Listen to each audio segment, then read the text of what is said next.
Penguino sapiens gave me this idea.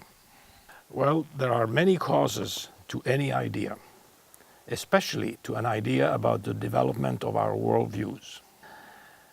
In my case, it is my first history professor in high school. He often said at the end of each class that we should keep clear in mind the sequence of events leading to a remarkable figure or action, because that is more valuable than remembering names and dates. And that left a mark. And then many other life events kept adding to that mark.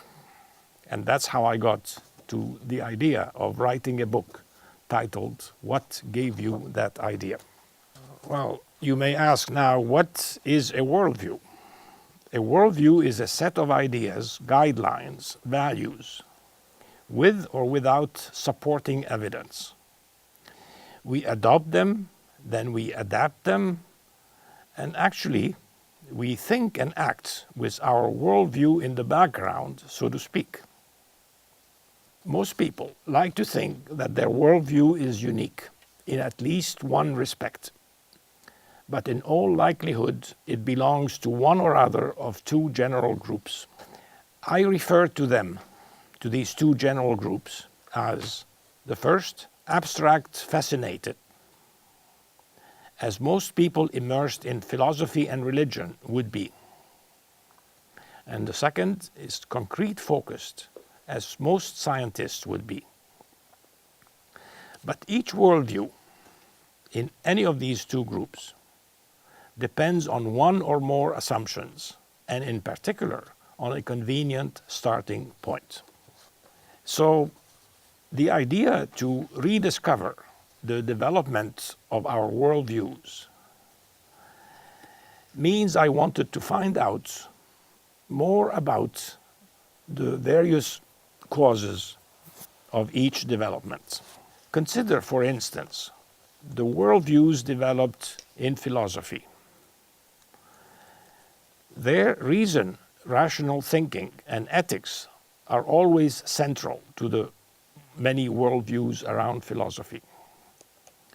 In religion, faith, soul, morality have remained intact as the key points for millennia. In science, the laws of physics, biology, genetics are considered the foundation. But all these very valid, very valuable reference points depend on other things. And that's why I wanted to go deeper.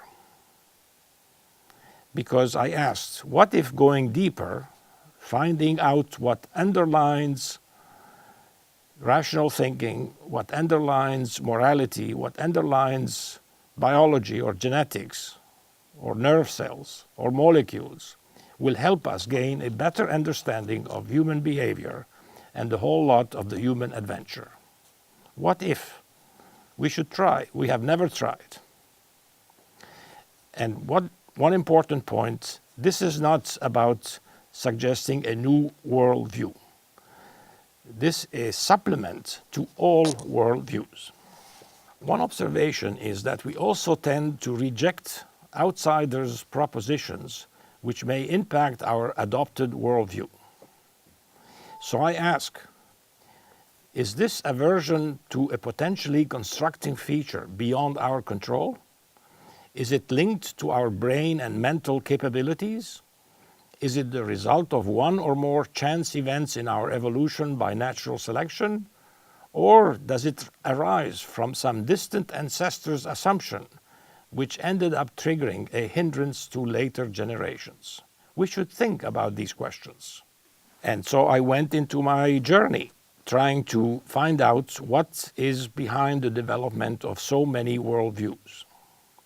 And at the center of my conclusion is that we should have an earliest conceivable starting point common to all worldviews.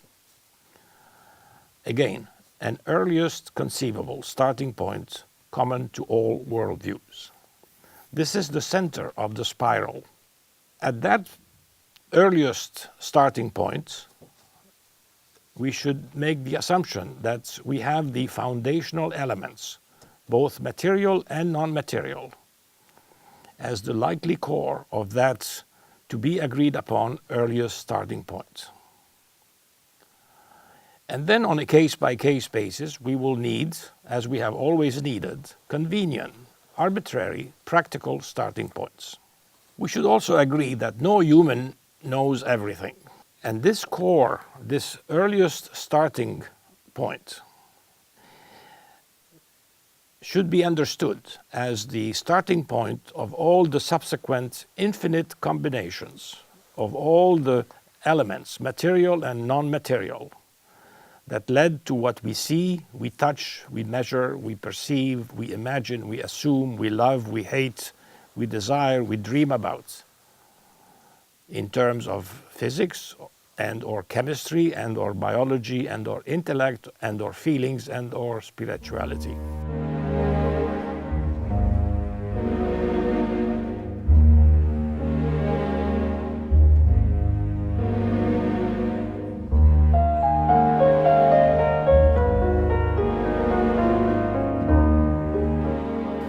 Let me recap with a few notes. Depending on the circumstances, one worldview could be shown to be better than others. Indeed, all worldviews have been improved with experience during the last 5 millennia. And do keep in mind also that each worldview has become well established as you know it today, only after going through generations of discussions, objections, editing, and fine-tuning. Each worldview is good, but up to a point. Isn't it about time we make an attempt at getting our worldviews up to a higher point? And hey, this is not unlike what many of our ancestors did when they adjusted, updated, modified the then current worldview. Well, to my knowledge, no one has ever proposed that non-materiality might have a foundation composed of elements associated and integrated with the material primal interactions, which are gravity, electromagnetism, strong nuclear, weak nuclear, and not unlike the latter, the material primal interactions, with a significant increase in the number of elements, we observe A, the behavior of these dense groups of elements as fields, and B, the emerging of properties and phenomena along the increased material plus non-material complexity. And last but not least, the inclusion of the agreed upon earliest conceivable starting point in all education, schools in all the countries, in all the classes, all the time, will gradually be transformative, embedding humility and increasing our care for others when making moral judgments, as opposed to saying we are all connected. It is a fact that a family, a sports club, a political party, an army, a group, a tribe, a nation will have its members more comfortable as well as more open-minded with an enlarged community if a common ground is acknowledged and nurtured through several generations. So let's build on it. The road is uphill and longer than what anyone might forecast.